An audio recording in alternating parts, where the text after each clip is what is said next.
have information coming in, and information that is coming in pretty fast is Srinagar, where drones are being countered by the air defense systems. We are also hearing that there is information coming in that in Gujarat as well, in Nalia Air Force Station, some Pakistani drones have been spotted. But first, let me go across to my colleague Priyank Tripathi, who's reporting in the presence of these drones from Srinagar. Priyank?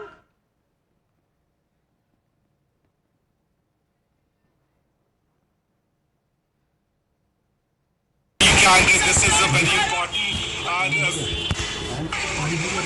this is in Srinagar, and from where we are reporting, and there you can see that multiple shells are being fired from the BB can. This is a very important where this particular drone on the other side is being targeted by the multiple round which is being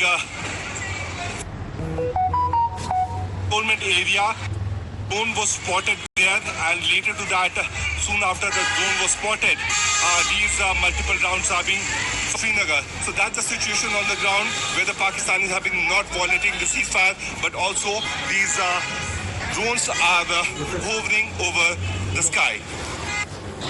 Priyank, thank you for that report from Srinagar, Srinagar, Jammu, again Nagrota, Udhampur, all of these places have reported lots of drones coming in swarms towards them. What we're also hearing is Vaishno Devi, a blackout has been imposed. A blackout in Rajasthan, Bhuj goes back to a blackout. We're also hearing some explosions heard in certain areas. We'll try and confirm where these explosions have been heard in Gujarat and Rajasthan, trying to get those details for you. But Kamal Sibal joining the show. Kamal Sibal, ceasefire and violation of ceasefire in the same breath.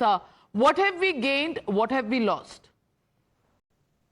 Well, I think right from the start, we said we were not opposed to de-escalation.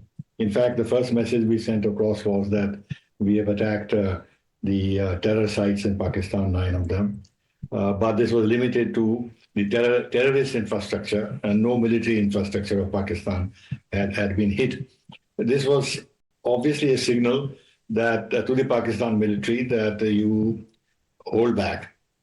There is no need for you to react, but if you do, of course, then we will hit you back.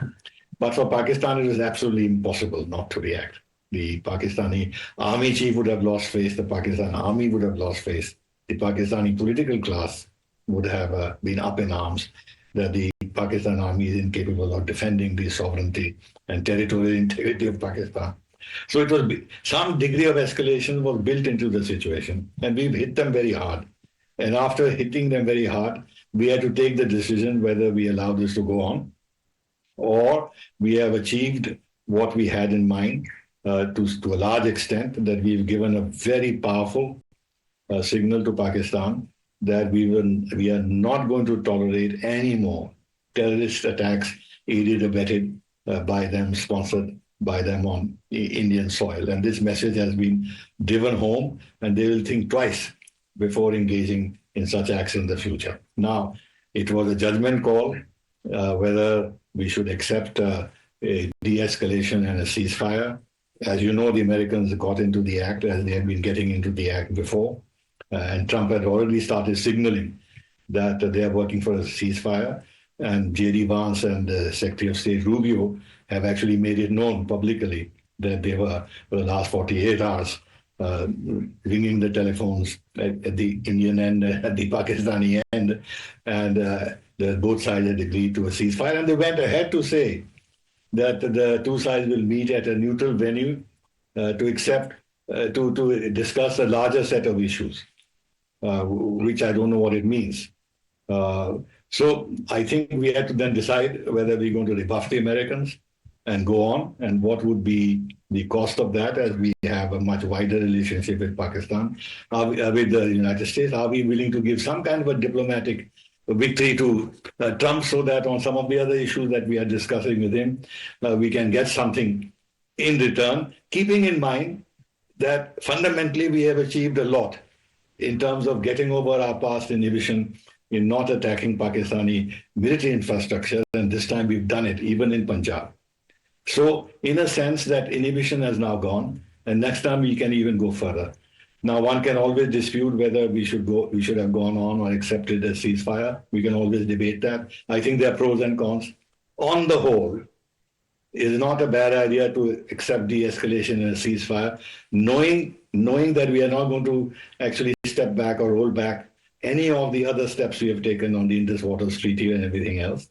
And at the same time, we are keeping our options open, that if tomorrow there's another terror attack, we'll hit back very hard. But what is required in the meantime is to actually gain even more ascendancy in military terms on Pakistan, so that we can hit them even harder. Even harder, because they're going to get military support from China and from Turkey. They will try and build up their military strength. So we have actually to build up even more military strength on our side, so that they think twice before they go into this adventurism again of promoting terror in our country. Kamal Sibal, yes, some people would be worried about a narrative. I'm at the moment putting the narrative on the back burner, because we are faced with an embarrassing view of drones coming out in several cities. Lal Chowk of Srinagar, where interceptors are actually neutralizing these drones. The Gujarat Home Minister Harsh Sanghvi has just tweeted, several drones have been spotted in the Kachchh district. A complete blackout will be implemented now. Please stay safe, don't panic. Anand Ranganathan, this doesn't look like any kind of understanding that has lasted even an exchange of a teacup. Navika, I thank you for mentioning what you did just a couple of minutes ago. You see, people must understand that Pahalgam was no ordinary Rubicon that was crossed. Pahalgam was, in one sense, a mandate given to Prime Minister Modi, and he understood it. It was the last straw of the camel's back. People could not take it anymore. And that mandate was, and he said it repeatedly, I am going to root out terror hubs. I am going to root out the people who perpetrate terror and the people who sponsor terror. Now, as I said, it's up to him to realize whether the objective has been reached or not. But couple of points out here. You see, already in 3 hours, the ceasefire have been violated. Even triple talaq happens slowly than what Pakistan has achieved out here. In these circumstances, number one, should not a minister, leave alone the Prime Minister, but the Defense Minister come out immediately right now and say, because the ceasefire has been violated, whatever agreement or understanding we have with Pakistan 3-4 hours ago stands null and void. There is no response from the government. There should have been, when you have American ministers coming and responding. We don't have a single minister who's come out and faced Indian public, visually, audio, to say that, look, either why we reached this agreement or that now the agreement stands null and void. This has to happen. The government has to be proactive here, because 1 billion people gave the mandate to Prime Minister Modi.